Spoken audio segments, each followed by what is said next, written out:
नमस्ते दोस्तों, स्वागत है आपका हमारे चैनल हैप्पी डू इंस्पायर पर। आज हम एक रोमांचक यात्रा पर जाने वाले हैं, जहां हम जानेंगे कि कैसे हमारे कर्म, अच्छे हों या बुरे, हमारे जीवन को आकार देते हैं। क्या आप तैयार हैं जानने के लिए कि कर्मों का चक्र कैसे काम करता है और हम इसे कैसे नियंत्रित कर सकते हैं? चलिए इस रहस्यमय यात्रा की शुरुआत करते हैं।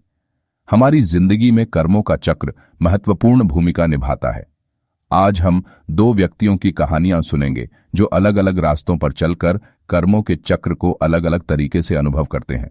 राहुल की कहानी एक प्रेरणादायक यात्रा है।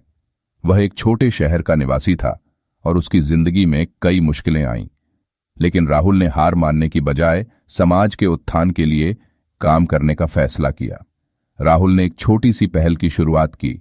उसने अपने गांव में एक स्कूल खोला, लेकिन शुरुआत में उसे कठिनाइयों का सामना करना पड़ा। संसाधनों की कमी और स्थानीय समर्थन की कमी ने उसके हौसले को कई बार तोड़ा, लेकिन राहुल ने हार मानने की बजाय और मेहनत की। राहुल की लगन ने उसे एक महत्वपूर्ण मोड़ पर पहुंचाया। एक दिन एक उदार दानकर्ता ने राहुल की मदद की पेशकश की। इस सहायता से राहुल ने अपने स्कूल को नए संसाधन और सुविधाएं प्राप्त की, जिससे स्कूल का स्तर और गुणवत्ता दोनों में सुधार हुआ। राहुल के स्कूल में अब बच्चों की शिक्षा का स्तर ऊंचा हो गया था। कई बच्चे उत्कृष्टता प्राप्त कर रहे थे और अपने सपनों को पूरा कर रहे थे। राहुल की मेहनत और अच्छाई की सराहना की गई और उसे सामुदायिक पुरस्कार भी मिला। उसका संघर्ष और समर्पण आखिरकार सफल हुआ। अब विजय की कहानी पर ध्यान दें। विजय एक समृद्ध व्यापारी था, लेकिन उसकी स्वार्थी हरकतें और धोखेबाज व्यवहार ने उसकी जिंदगी को संकट में डाल दिया। उसने अपने लाभ के लिए कई लोगों को धोखा दिया और अपने कर्मों के प्रति लापरवाह रहा। विजय की स्वार्थी हरकतें उसकी जिंदगी को नर्क में बदल गईं। उसे कानूनी समस्याओं का सामना करना पड़ा, सामाजिक सम्मान खोया और अंततः उसकी समृद्धि बिखर गई। उसकी बुराई ने उसे केवल दुख और असफलता ही दी। तो अब बात करते हैं कर्मों के चक्र की। जब हम अच्छे कर्म करते हैं, जैसे कि मदद और दया, तो हमें सकारात्मक परिणाम मिलते हैं।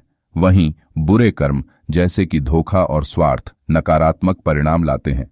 यह चक्र निरंतर चलता रहता है और हमारे जीवन को आकार देता है। संतुलन बनाए रखने के लिए हमें अपने कर्मों पर ध्यान देना चाहिए। ध्यान, योग और दूसरों की मदद करने जैसे तरीके हमें अच्छाई के रास्ते पर बनाए रखते हैं और बुराई से दूर रहने में मदद करते हैं। अब हम चाहते हैं कि आप भी इस चक्र को महसूस करें।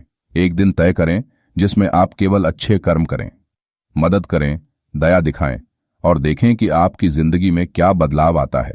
अपने अनुभव हमें कमेंट्स में बताएं और अपनी कहानियां साझा करें। क्या आपने कभी अपने कर्मों का फल महसूस किया है? क्या आपकी जिंदगी में अच्छाई और बुराई के बीच संतुलन बनाए रखने की कोई कहानी है? कृपया हमें कमेंट्स में बताएं और अपने अनुभव साझा करें। आपकी कहानियां हमें प्रेरित करती हैं और दूसरों को भी सिखाती हैं। तो दोस्तों, आज की यात्रा यहीं समाप्त होती है। हमें उम्मीद है कि आपको यह वीडियो पसंद आया होगा और आपने इससे कुछ महत्वपूर्ण सीखा होगा। अगर आपको हमारा वीडियो अच्छा लगा हो तो कृपया लाइक और सब्सक्राइब जरूर करें। इस वीडियो को अपने दोस्तों और परिवार के साथ शेयर करें, ताकि वे भी कर्मों के चक्र और संतुलन की इस महत्वपूर्ण सच्चाई को समझ सकें। अगले वीडियो के लिए जुड़े रहें। धन्यवाद और हमेशा सकारात्मक कर्मों में विश्वास रखें।